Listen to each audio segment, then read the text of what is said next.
નમસ્કાર મિત્રો, આપ સૌનું સ્વાગત છે અમારી ચેનલ નમઃ પર. ચાલો આજે ભક્તિભર્યા મનથી સાંભળીએ શિવ પાર્વતીના વિવાહની અને કાર્તિકેયના જન્મની અદ્ભુત કથા.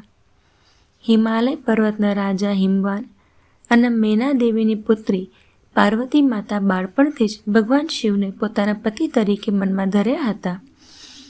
દેવી નારદજીના માર્ગદર્શનથી પાર્વતી માતાએ ઘોર તપ શરૂ કર્યું. કઠોર ઠંડીમાં, પ્રચંડ ઉનાળામાં અને વરસાદમાં પણ તેઓ એકાગ્ર મનથી શિવ સ્મરણ કરતા રહ્યા.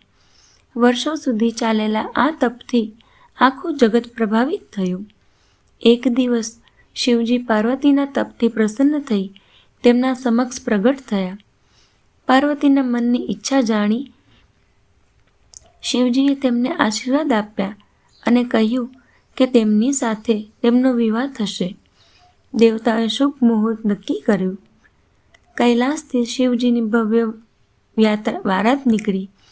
બારાતમાં ગણ, યક્ષ, કિન્નર, ભૂત પ્રેત, નંદી, દેવતાઓ અને ઋષિઓ હતા.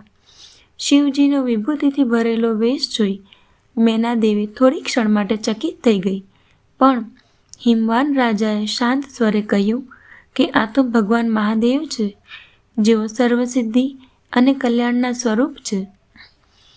વેદ મંત્રોના સ્વરો વચ્ચે શિવ અને પાર્વતીનો પવિત્ર વિવાહ થયો.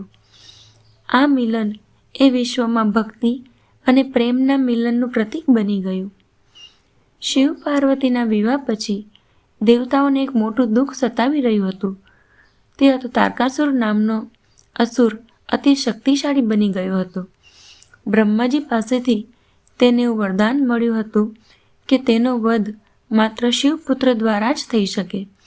એટલે દેવતાઓની રાહ શિવપુત્રના જન્મ પર અટકી હતી.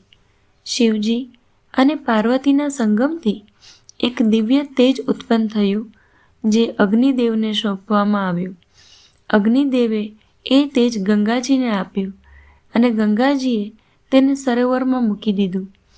તે તેજમાંથી એક દિવ્ય શિશુ જન્મ્યો. 6 મુખ ધરાવતા, તેજસ્વી અને પરાક્રમી. એ જ હતા કાર્તિકેય, જેમને સ્કંદ તરીકે પણ ઓળખવામાં આવે છે. કાર્તિકેયના જન્મથી દેવતાઓ આનંદિત થઈ ગયા. તેઓને વિશ્વાસ થયો કે હવે તારકાસુરના ત્રાસથી મુક્તિ મળશે. કાર્તિકેયનું પાલન પોષણ કૃતિકા નામની 6 દેવીઓએ કર્યું, તેથી તેમને કૃતિકેય પણ કહેવામાં આવે છે. આગળ કાર્તિકેય મોટા થઈ દેવસેનાના સુપ્રીમ સેનાપતિ તરીકે તારકાસુરનો વધ કર્યો, જેની કથા આપણે આગલા એપિસોડમાં સાંભળશું. આજનો આ અધ્યાય અહીં સમાપ્ત થાય છે. જય ભોળેનાથ.